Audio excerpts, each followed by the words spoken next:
Assalamualaikum warahmatullahi wabarakatuh.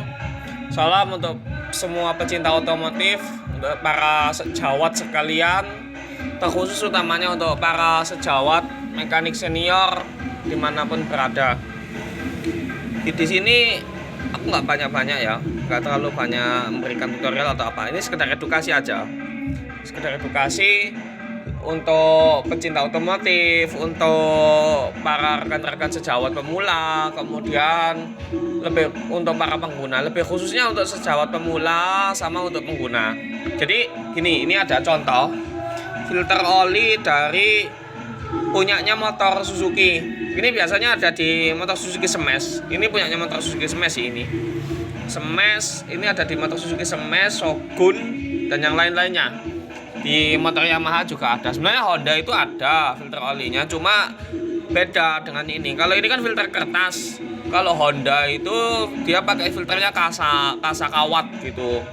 Kalau kertas kayak gini, ini nggak bisa dicuci atau dibersihkan. Ini harus diganti. Sedangkan kalau di motor Honda itu sistem filtrasi olinya itu pakai filter kasa kawat sama pakai sistem sentrifugal. Itu ada di bagian kulkasnya, bagian daerah kopling atau kulkas bagian kanan. Nanti lah kalau aku ada kerjaan buat bongkar bagian koplingnya motor Honda, itu nanti bisa aku tunjukkan bagian yang itunya. Termasuk filternya kalau Honda itu yang kasa kawatnya itu ada di kanan itu. Kalau seperti di Honda yang kasa kawat itu filter olinya itu bisa dicuci, itu bersihkan pakai bensin, itu udah cukup.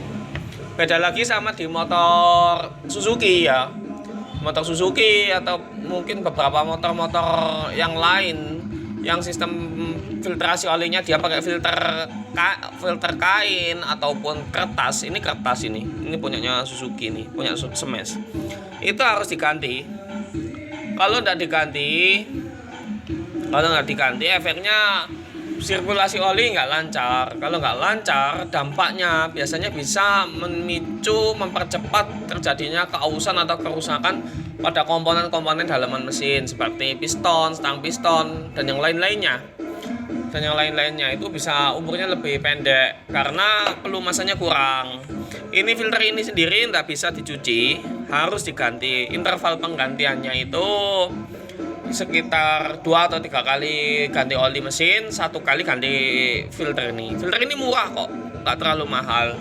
Mungkin beda tempat ya, beda harga ya. Kalau di tempatku ini sekitar 25 ribuan, kurang lebih segitu range-nya harganya. Itu yang nggak ori, tapi kalau ori itu ya 30 ribu ke atas, di bawah 50 lah kurang lebih, sekitar segitu. Tapi kalaupun diganti nggak ori nggak terlalu masalah. Yang paling bermasalah itu kalau udah waktunya ganti filter nggak diganti gitu ya. Jadi gitu, nggak harus. Tapi kalau memang ada budget lebih, mau setiap ganti oli mesin mau diganti ya malah lebih bagus gitu. Jadi semacam itu ibaratnya, terutama bagi cewek-cewek nih, beli seblak bisa, beli pakaian bisa, tapi beli oli buat perawatan motornya sulit kayak gitu. Jadi macam itu. Jadi itu untuk masalah oli itu. Ini contoh yang sudah nggak bisa dipakai. Kalau yang masih bagus sudah tak pasang. Tadi lupa, nggak sempat aku bikin videonya. Itu sudah tak pasang di motor itu. Itu motor itu tadi ada masalah bagian kelistrikan sama bagian permesinan. Sama di bagian permesinan ada masalah. Datang ke sini motor mati total. Setelah aku perbaiki, alhamdulillah, ternyata tiba-tiba olinya nggak lancar di bagian headnya. Akhirnya aku curiga ke bagian sini, aku cek, ternyata kondisi filternya kayak gini nih, kayak gini kondisi filternya itu. Jadi macam itu. Ini bagi kalian yang sudah paham skip aja videonya. Bagi kalian yang sudah paham tapi mau nyimak, lebih khususnya untuk sejawat-sejawat mekanik yang lebih senior yang menyimak ini, jika ada kesalahan dari yang aku sampaikan, mohon untuk dikoreksi, mohon untuk ditegur, diingatkan. Mohon diingatkan jika ada kesalahan, ada kekurangan. Masukan kalian sangat berharga.